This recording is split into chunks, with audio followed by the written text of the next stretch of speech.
les decía recién, entre esta semana, entre el 16 y el 21 de marzo, se está llevando adelante, en consonancia con el resto del mundo, la Semana del Conocimiento del Cerebro.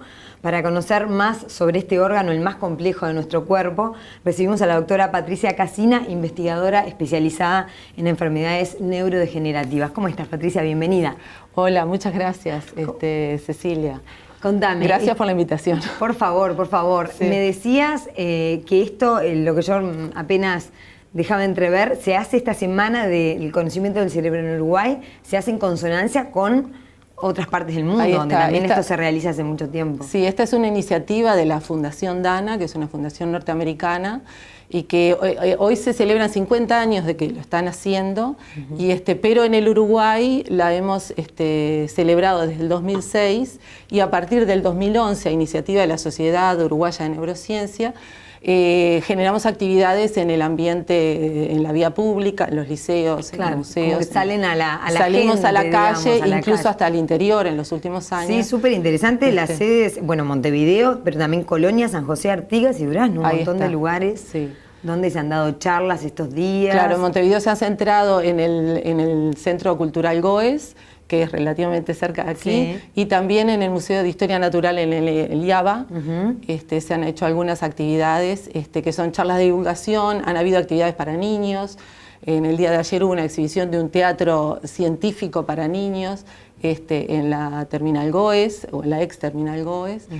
Bueno, está dirigido a toda la población, a todas las edades. Es gratuito, además. Es gratuito. Charlas súper interesantes. Y todas las actividades están en un sitio web que de pronto tú después lo puedes pasar. No, ya. No me lo recuerdo. Lo podemos poner ahora después en el Zócalo, pero es www. No me acuerdo. Lo tengo allí, ahora después lo pasamos. Yo lo vi toda la tarde de ayer preparando esto, pero alguien me lo dice ahora por la cucaracha. Donde está la información. Bueno, ¿por qué es tan importante conocer cómo funciona el cerebro para la vida, no? Bueno, el interés en general de esta semana es justamente eso, divulgar la investigación científica en el cerebro y en todo el tejido nervioso, y cómo la investigación proporciona evidencias para nosotros mejorar y prevenir enfermedades y el daño al cerebro en todas sus dimensiones. Concretamente, en esta semana se ha centrado el interés porque cada año se toma algún tema más relevante, y en este año se ha tomado el tema de los accidentes de tránsito, que son un tema tan relevante, tiene un costo de salud muy importante en nuestra sociedad, y entonces ha participado también la UNACEB. Sí, hubo una charla específica. Una charla del presidente de la UNACEB, que fue el lunes pasado. Y que la intención es eso, es sensibilizar un poco a la población, que la investigación científica aporta datos que nos permiten modificar conductas, cambiar estilos de vida que redundan en un mejor desempeño de nuestro cerebro y nuestra... Bajarlo a tierra, como quien dice. Sí, supongo que también en esa charla se habrán dado anotaciones de cómo proteger... Exacto, el uso del casco concretamente en los motociclistas fue un tema muy relevante.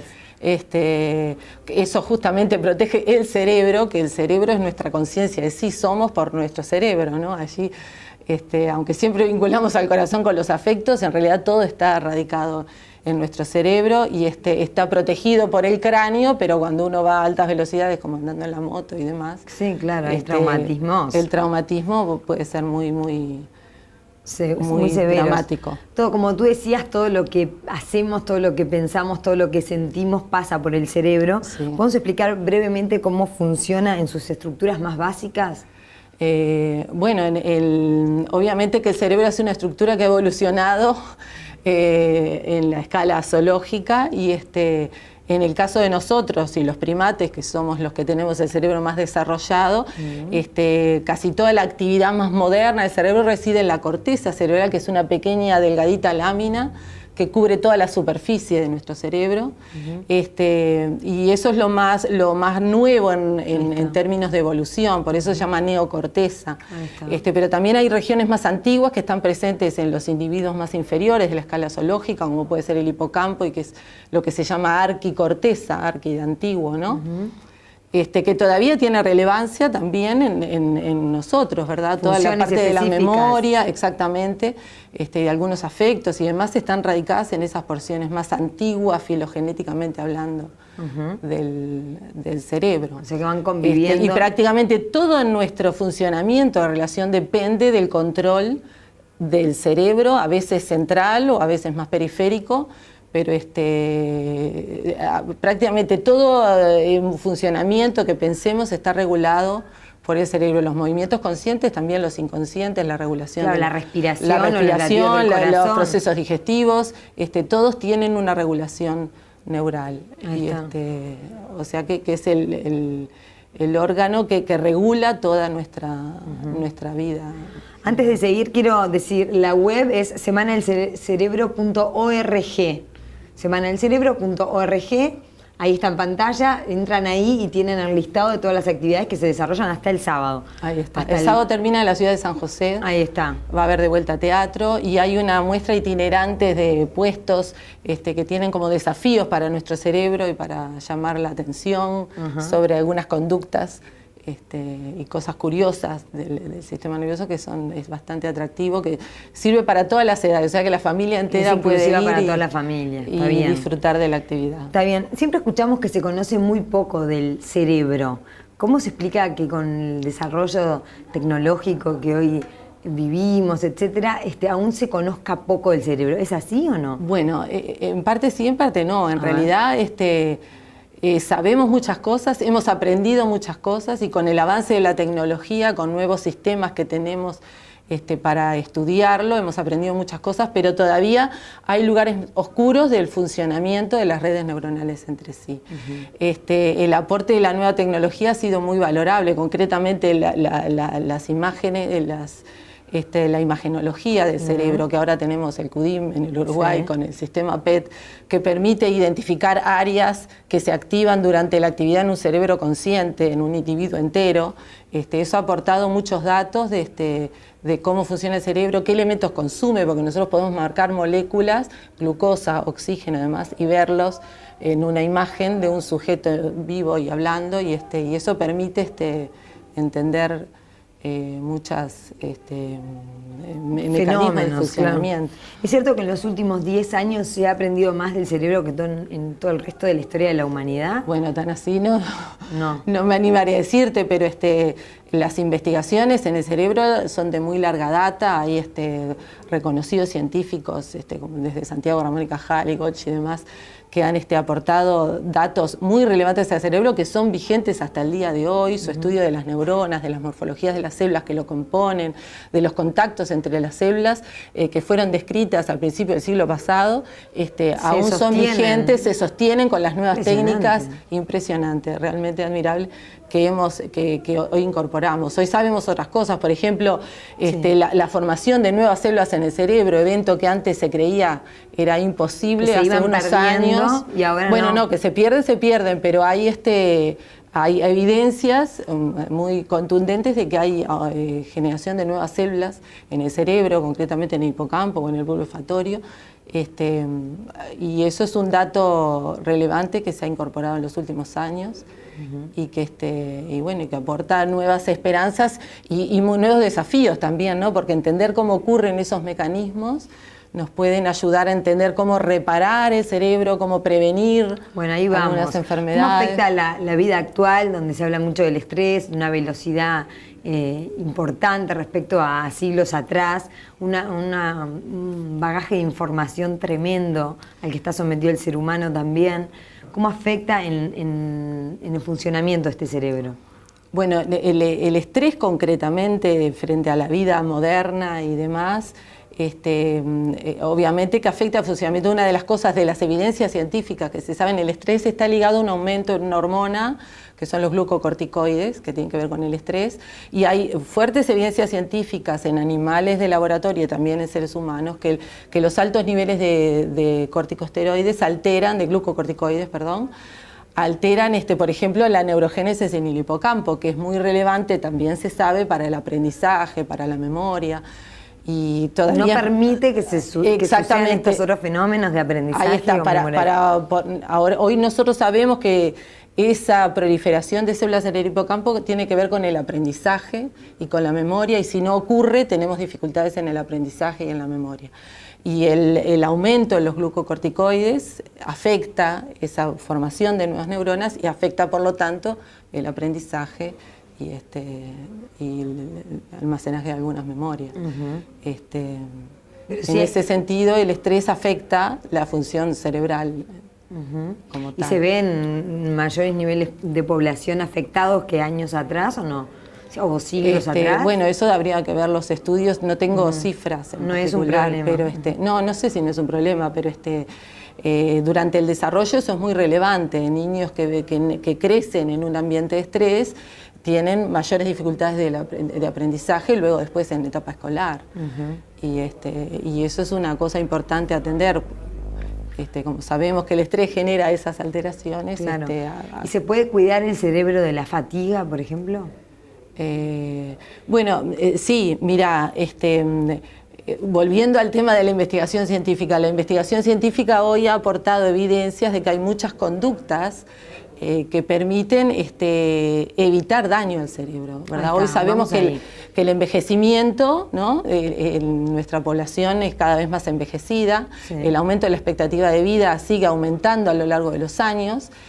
Lo que hace, y el concepto que se tiene hoy actualmente, que el envejecimiento no es que esté determinado genéticamente hasta una fecha, sino que hay una serie y acumulación de daños, de moléculas, de membranas celulares, que determinan el envejecimiento. Entonces hay conductas o estilos de vida que pueden inhibir ese daño. ¿Y por ejemplo? Por ejemplo, si alguna gente empezó o ha escuchado hablar del estrés oxidativo, de los radicales libres, que son moléculas que dañan otras moléculas, el ADN que está en el núcleo, sobre todo en ese tipo de estrés oxidativo daña a las células y eso genera daño acumulativo que determina el envejecimiento. Y ahora se está hablando de pronto de mantener un envejecimiento saludable, es decir, si nosotros podemos prevenir esa acumulación de daños que ocurre a lo largo de la vida, quizás podemos llegar a un envejecimiento más saludable. Pero y en concreto, en lo cotidiano, ¿qué sería? Por ejemplo, podemos, la ingesta de antioxidantes es una posibilidad.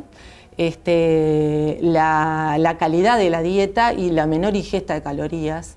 Hay muchas evidencias científicas de que la restricción calórica sin alterar la calidad de la dieta, ¿no? Con buena calidad de nutrientes, pero con menos cantidad de calorías.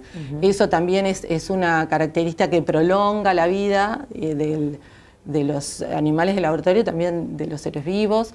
El ejercicio físico. Ahí está, o sea, hay cuidados que a veces se tienen solo para el cuerpo, el resto del cuerpo, y no se tiene en cuenta que el cerebro y también va totalmente ligado en eso. Y sufre esa especie de cambio. El ejercicio le agrada al cerebro, digamos. Sí, claro. Bien. Incluso concretamente con eso que yo te decía de los antioxidantes, nosotros en nuestro laboratorio hemos hecho experiencias con antioxidantes que se dirigen a la mitocondria, que es un sector de la célula que genera la energía, que es la fuente energética de la célula, y que ahí hay daño oxidativo importante, y esto es un fármaco que lo estamos testeando en colaboración con un investigador inglés que se llama Mike Murphy y Rafael Radi acá en el Uruguay, y hemos notado que tiene beneficios en un modelo de enfermedad degenerativa que nosotros estudiamos, que concretamente es la esclerosis lateral amiotrófica, la ELA. Sí, claro, tú te has especializado además en la ELA, ¿no? Ese fármaco ha mostrado evidencias beneficiosas en ese modelo animal y genera esperanza para poder más adelante y con estudios un poco más complejos ver la posibilidad de administrarlo en seres humanos. Entonces, y eso justamente apunta a prevenir el daño del estrés oxidativo en las células y que ha sido beneficioso en este modelo animal. Todas las neurodegenerativas además se ven asociadas con el envejecimiento, o sea que el envejecimiento es como el factor de riesgo más importante para todas las neurodegenerativas, que incluyen el Alzheimer, que probablemente es la más conocida de ellas, pero también el Parkinson, la esclerosis lateral amiotrófica. ¿Hay prácticas cotidianas que la gente puede hacer para prevenir esas enfermedades? No del 100%, pero por lo menos tener conductas Claro, hay preventivas. una porción de esas enfermedades que son genéticas y no las sabemos, pero todo lo que nosotros hagamos para evitar ese daño acumulativo en el cerebro es beneficioso en general. Claro, pero nosotros la gente sabemos, capaz escucha y dice, el daño acumulativo que lo tengo del estrés, bueno, estrés voy a seguir teniendo. Claro, no, pero lo digo acumulativo en el sentido que son conductas que no sirven cuando uno las establece, bueno, ahora que ya tengo la enfermedad o voy a cambiar. Como que es una promoción que debe hacerse desde el inicio de la vida, Desde que la es niñez. algo que uno acumula a lo largo de toda su vida, y entonces incorporar hábitos de vida saludables tiene una repercusión importante a largo plazo. Ahí está. Por eso me Pero además de refiero la a eso. alimentación y de lo que hablamos recién, el ejercicio físico. Claro, y sobre todo también lo que se habla de ambiente enrejecido, es decir, hacer actividades que nos estimulen a utilizar mucho nuestro cerebro. Que lo desafíen. Claro, los desafíen. Las neuronas, que son las células que funcionan en el cerebro, requieren un aporte permanente de estímulos para mantenerse vivas. De distinta índole. O sea, Uno de los más importantes es la sinapsis, que es el diálogo entre ellas, ¿no? Las neuronas dialogan entre ellas en puntos específicos que se llaman sinapsis, y si esas sinapsis no funcionan, no se comunican, se degradan y desaparecen. Entonces es muy importante mantener el permanente estímulo de la actividad cerebral, leyendo, aprendiendo idiomas, haciendo crucigramas, tarea intelectual en general. Que te desafíe, entonces. Exactamente.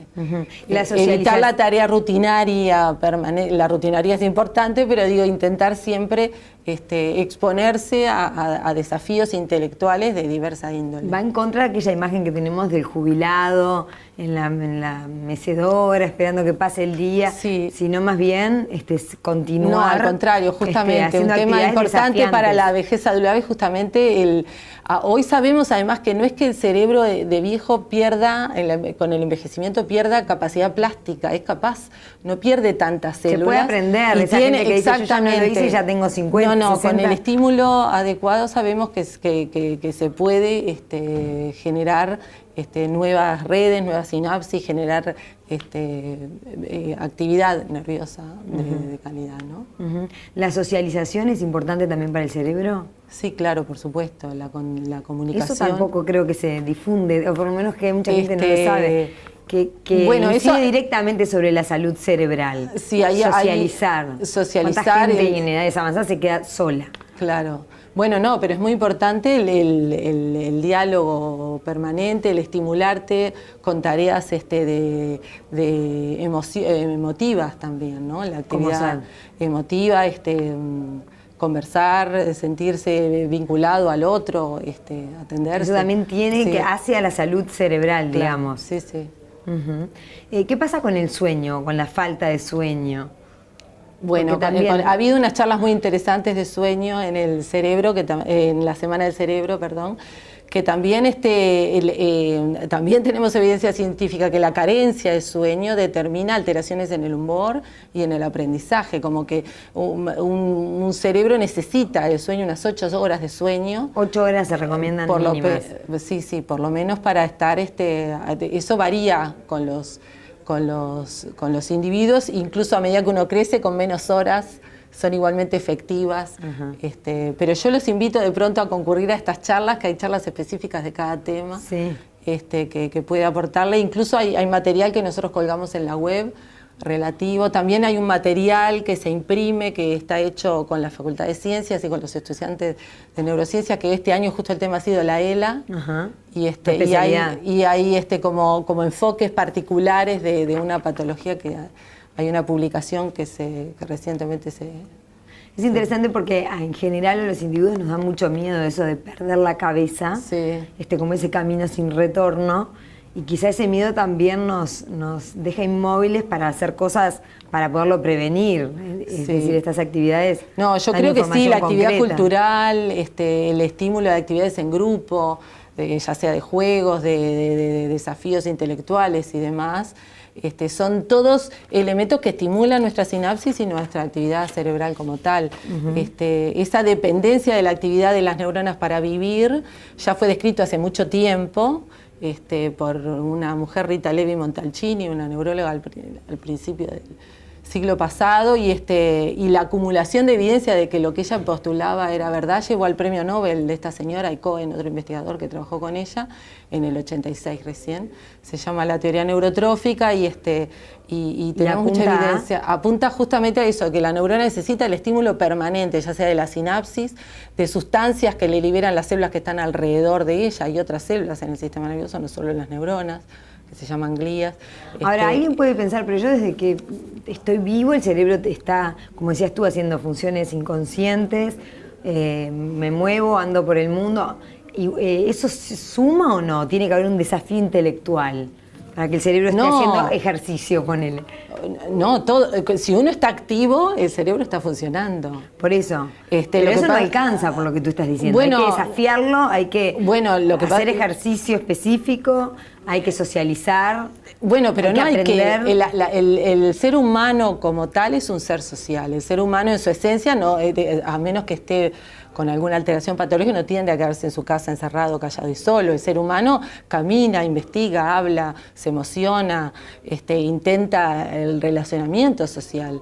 Y el tema es que a lo largo del tiempo y por la socialización y por nuestra civilización, a medida que envejecemos, el ser humano tiende a aislárselo. Y eso va directamente en contra. Claro, y hemos encontrado y conocemos, y hay mucha evidencia científica, que si nosotros mantenemos un ambiente activo a su alrededor, un ser humano que dentro de las posibilidades, obviamente, mantiene actividad cerebral adecuada, puede tener una vejez un poco más saludable, entre comillas. Uno muchas veces ve gente que trabaja, que sigue trabajando hasta altas edades y los ve con lucidez mental, a veces muy por encima de otros que desenchufaron, digamos. Obviamente que hay variedades individuales, ¿no? Pero sí, obviamente, la gente, el mantenerse activo lo más que hasta que uno pueda, creo que es algo que estimula la actividad cerebral como tal. No y además previene enfermedades neurodegenerativas, que son el envejecimiento es una enfermedad neurodegenerativa a la larga, ¿no? Si uno prolongara la vida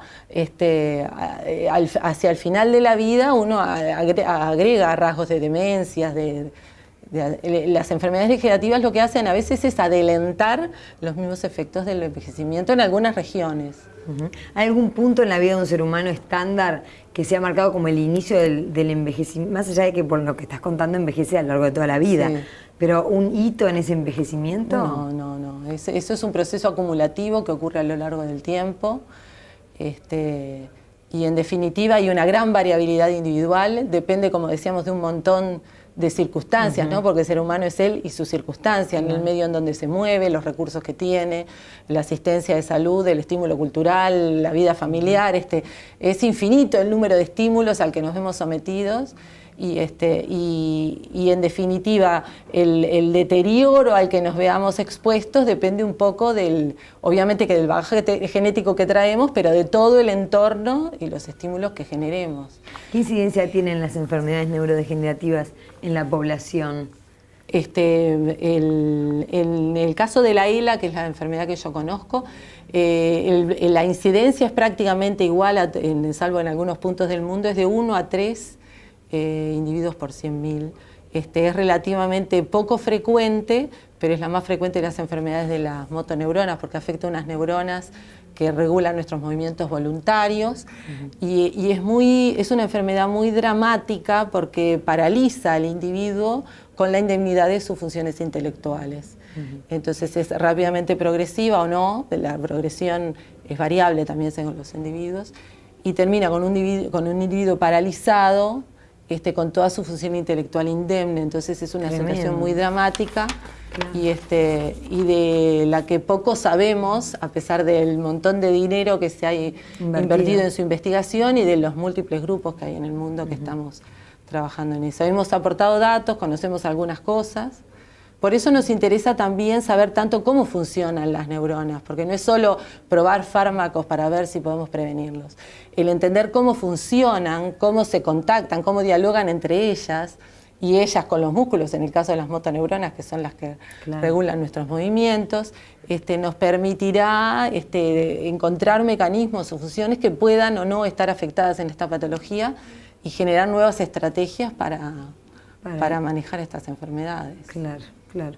Patricia, muchísimas gracias. Repetimos que hasta el sábado 21 de marzo hay actividades en Montevideo, en Colonia, San José, Artigas, Durazno. Hay que entrar a la web semanadelcerebro.org y ahí ver lo que va quedando, pues ya estamos a jueves, algunas han tenido lugar, pero bueno, una actividad que se viene celebrando año a año. Sí, casi todos los años es en esto, queda en marzo porque es en consonancia con el resto del mundo, es la segunda semana de marzo más o menos, que a veces nos dificulta integrar a los institutos de educación o escuelas que nos gustaría más porque justamente está en el inicio escolar y suele ser un poco complicado para las maestras. Sin duda, sin duda. Bueno, muchísimas gracias por gracias a ustedes por la invitación y espero haber aportado. Sin duda, sin duda.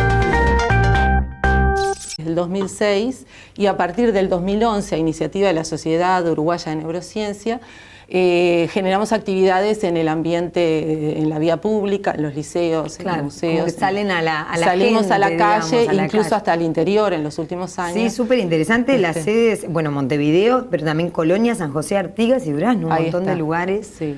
Donde se han dado charlas estos días. Claro, en Montevideo se ha centrado en el Centro Cultural Goes, que es relativamente cerca de aquí, y también en el Museo de Historia Natural en el IABA. Se han hecho algunas actividades que son charlas de divulgación, han habido actividades para niños. En el día de ayer hubo una exhibición de un teatro científico para niños en la Terminal Goes, o en la ex Terminal Goes. Bueno, está dirigido a toda la población, a todas las edades. Es gratuito además, hay charlas súper interesantes. Y todas las actividades están Como les decía recién, esta semana, entre el 16 y el 21 de marzo, se está llevando adelante, en consonancia con el resto del mundo, la Semana del Conocimiento del Cerebro. Para conocer más sobre este órgano, el más complejo de nuestro cuerpo, recibimos a la doctora Patricia Casina, investigadora especializada en enfermedades neurodegenerativas. ¿Cómo estás, Patricia? Bienvenida. Hola, muchas gracias, Cecilia. Contame. Gracias por la invitación. Por favor, por favor. Sí. Me decías que esto, lo que yo apenas dejaba entrever, se hace esta semana del conocimiento del cerebro en Uruguay, se hace en consonancia con otras partes del mundo, donde también esto se realiza hace mucho tiempo. Sí, esta es una iniciativa de la Fundación Dana, que es una fundación norteamericana, y que hoy se celebran 50 años de que lo están haciendo, pero en el Uruguay la hemos celebrado en un sitio web que de pronto tú después lo puedes pasar. No me lo recuerdo. Podemos poner ahora después en el Zócalo, pero es www. No me acuerdo. Lo tengo allí, ahora después lo pasamos. Yo lo vi toda la tarde de ayer preparando esto, pero alguien me lo dice ahora por la cucaracha, donde está la información. Bueno, ¿por qué es tan importante conocer cómo funciona el cerebro para la vida, no? Bueno, el interés en general de esta semana es justamente eso, divulgar la investigación científica en el cerebro y en todo el tejido nervioso y cómo la investigación proporciona evidencias para nosotros mejorar y prevenir enfermedades y el daño al cerebro en todas sus dimensiones. Concretamente, en esta semana se ha centrado el interés porque cada año se toma algún tema más relevante y en este año se ha tomado el tema de los accidentes de tránsito, que son un tema tan relevante, tiene un costo de salud muy importante en nuestra sociedad y entonces ha participado también la UNACEB. Sí, hubo una charla específica. Una charla del presidente de la UNACEB que fue el lunes pasado. Y que la intención es eso, es sensibilizar un poco a la población, que la investigación científica aporta datos que nos permiten modificar conductas, cambiar estilos de vida que redundan en un mejor desempeño de nuestro cerebro y bajarlo a tierra, como quien dice. Sí, supongo que también en esa charla se habrán dado anotaciones de cómo proteger. Exacto, el uso del casco concretamente en los motociclistas fue un tema muy relevante. En este país. Eso justamente protege el cerebro, que el cerebro es nuestra conciencia de sí somos por nuestro cerebro, ¿no? Allí, aunque siempre vinculamos al corazón con los afectos, en realidad todo está radicado en nuestro cerebro y está protegido por el cráneo, pero cuando uno va a altas velocidades, como andando en la moto y demás. Sí, claro, hay traumatismos. El traumatismo puede ser muy, muy muy severos. dramático. Todo, como tú decías, todo lo que hacemos, todo lo que pensamos, todo lo que sentimos pasa por el cerebro. Sí. ¿Podemos explicar brevemente cómo funciona en sus estructuras más básicas? Bueno, obviamente que el cerebro es una estructura que ha evolucionado en la escala zoológica y en el caso de nosotros y los primates, que somos los que tenemos el cerebro más desarrollado, casi toda la actividad más moderna del cerebro reside en la corteza cerebral, que es una pequeña delgadita lámina que cubre toda la superficie de nuestro cerebro. Y eso es lo más